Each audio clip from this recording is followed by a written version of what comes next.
There has been deadlier diseases in recent times, and HIV/AIDS cannot be left out.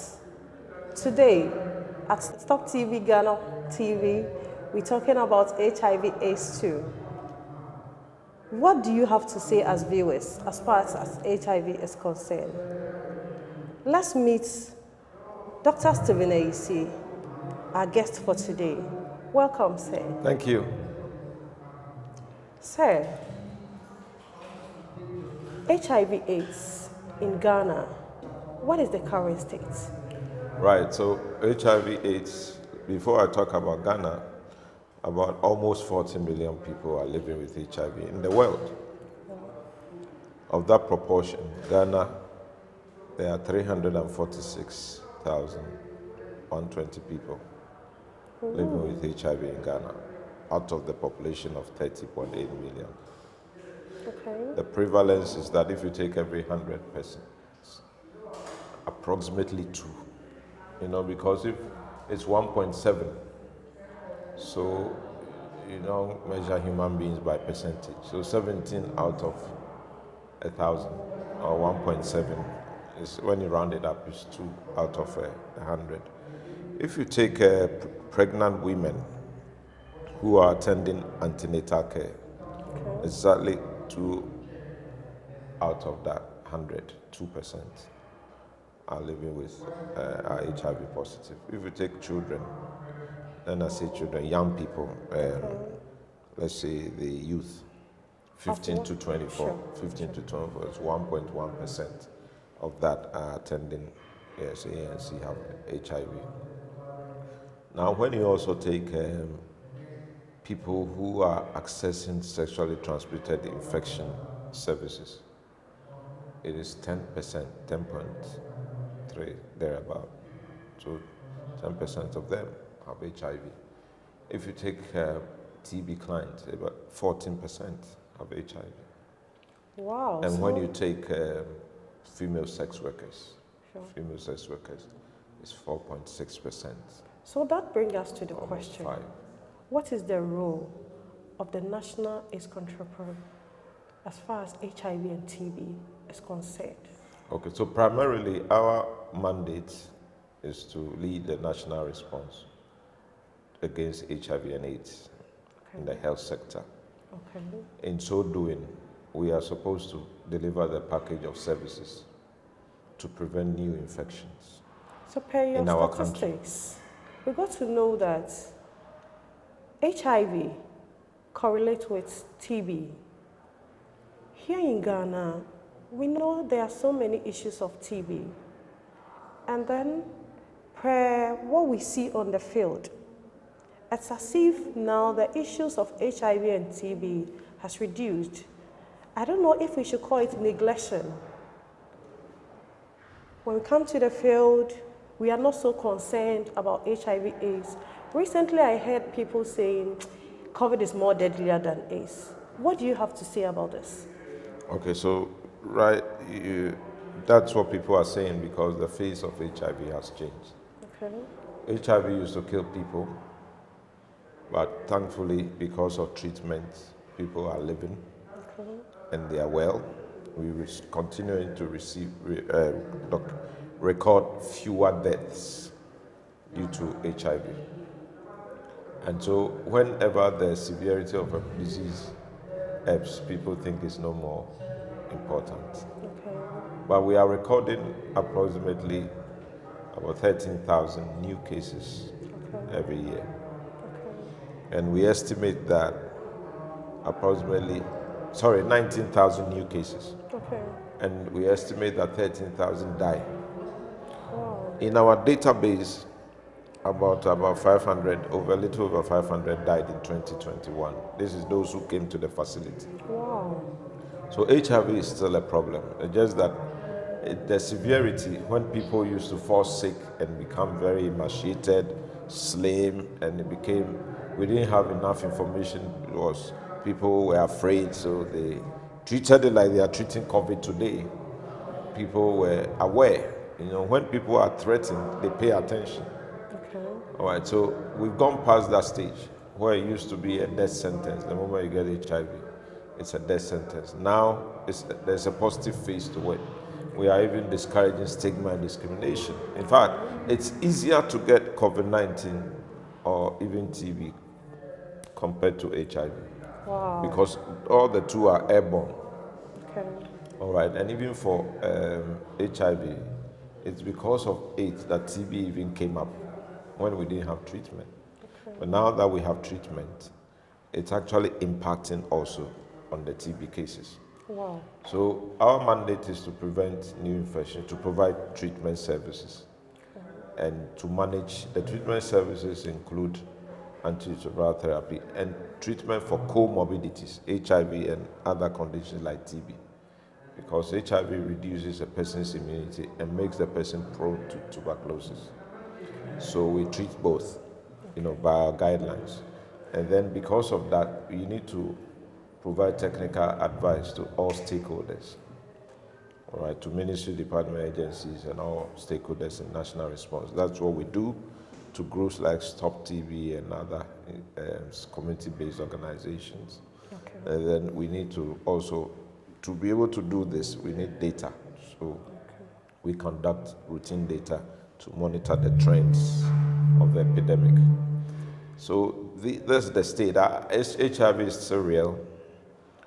There's transmission occurring, and people are dying because they are not aware, and they have assumed that it is no more a problem.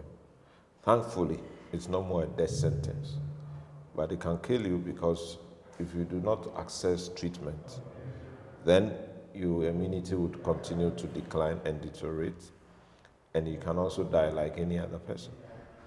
So in Capital View today, where a review meeting for HIV and TB is ongoing currently as we talk, why is HIV and TB coming together today?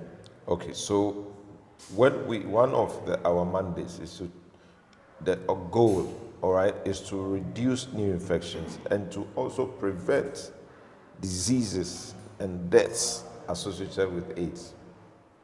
When you get an HIV infection and you don't take treatment, you develop AIDS. You move from the AIDS stage.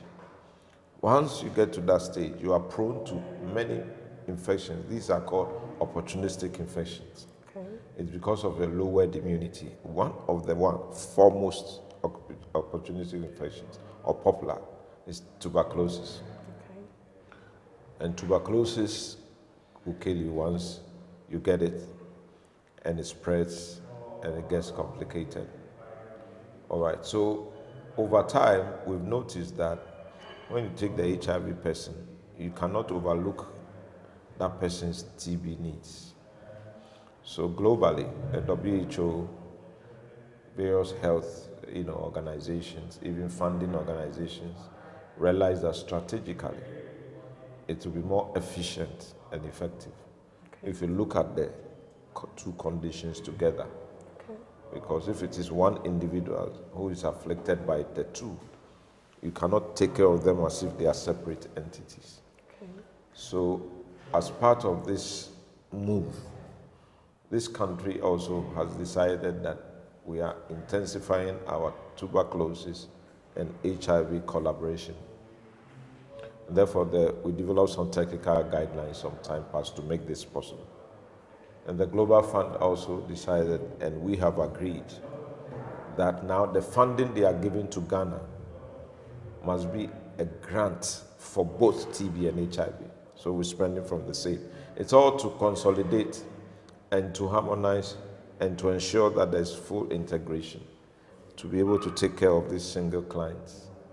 So we look at it both ways to make sure that the HIV client person does not have TB and people who have tuberculosis don't get HIV. Is this fund enough? No, it cannot be enough because the problems keep increasing with the If day. if the problems become stagnant, like your statistics assert now, right. is the current fund okay? No, because usually there is an unfunded component. The funds are not okay because Global Fund alone cannot fund everything. Government is playing a part, Global Fund is playing a part, some other development partners are playing a part. What are the But they development will partners? focus on certain priority areas. Okay. And so, though we will receive the funding, there are still gaps. Otherwise, we wouldn't be here. The reason why we are here is that how do we use the little funds to bridge the gap? And how can we make a case for more money? Advocacy. All right, so we are together because if you are alone, it's more difficult. If you want to be successful in life, there are certain factors that are key. One of it is support. You need support, from other sources. And what one can do, two can do more. One can put 1,000 to flight, two can put 10,000. That's what the Holy Book says. And therefore, in recognition of that, we are together. We are all harnessing our energies and working together to make a stronger case to be able to take care of these clients who may have both conditions. And because it's disabling conditions, the impact is double, and that's why we call it a double jeopardy. So HIV TB is double jeopardy. For how long have you been working together? We've been working together for the past decade. And what are some of the challenges you faced? Well, because we're existing programs who are trying to relate, some of the challenges of even administrative arrangement is an issue. Because in the past, if we were planning our meeting, we don't need to consider so many people. Now we are coming together, so for some reason we need to find more resources, a bigger place. If we to do things, though already we are now together, we are not in the same office, literally. So you still have to try, make the extra effort to be meeting aside the routine. Okay, so administratively, that has been a challenge. The other issue is that despite the fact that we are trying to work together, not everything can be integrated. There are certain things which are purely TB, certain things which are also HIV. And so you cannot merge everything. You still have to look at this separately for convenience. Because we don't use microscopes. TB uses microscopes. But we need viral load to do our screening. We can have a common ground gene expert which can do both TB and HIV. So we try to find common ground, but it's not always easy to find solutions that, so it's one of the challenges. The human resource is also a big deal.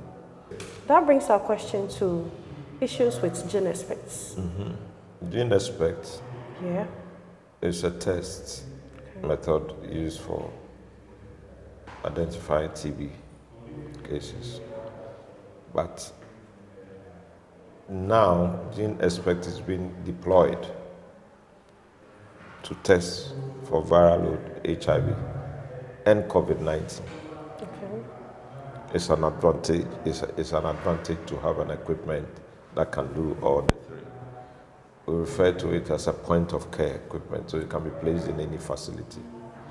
But do we have enough of them? No, but even the little we have, there's a feeling that it's being underutilized. How many do we have currently? I cannot say it off the top of my head. The TB control program supervises that. They are in charge, but they will be able to provide that data. But we have it in almost all the districts in our country. That is district health facilities, and we are asking for more. We've actually requested the Global Fund to bring us more. We're procuring about 21 additional, and we're making a case for more. When you look at it in terms of providing access, we would have loved that is everywhere. But some our partners think that procurement should be based on need. So if you go and put it in a district where there are no TB cases, it's like useless. It makes sense, all right? So they will expect that you don't put it everywhere. Who are your partners? I'm talking about funding partners like Global Fund. So how is your funding? And then USAID and so on and so on. How do you get your funding? Through applications. The country periodically applies for resources. And do you get what you apply for? Yes, to a very large extent, but not totally. Because at the last count, when we did the NFM 3, there was an unfunded gap of about $111 million. So what happens to the unfunded gap? We continue to advocate to fill that gap. It's a continuous process. And does it resolve issues surrounding this disease? Oh yes, because it's not every day that when you even pray you get instant access, isn't it? So sometimes you have to be knocking on the doors of those who can help for a while. So They may delay you today, but next time they may. Apart from Global Fund, what are other sources of funding? So we get technical assistance, some funding from the joint UN team on AIDS, and then UNICEF, the WHO. Okay. Then we also get support from PEPFAR and CDC, Center for Disease Control. So does it mean the NTP also get funding from all the sources? Not all the sources. So one of the advantages is the collaboration we are having with them.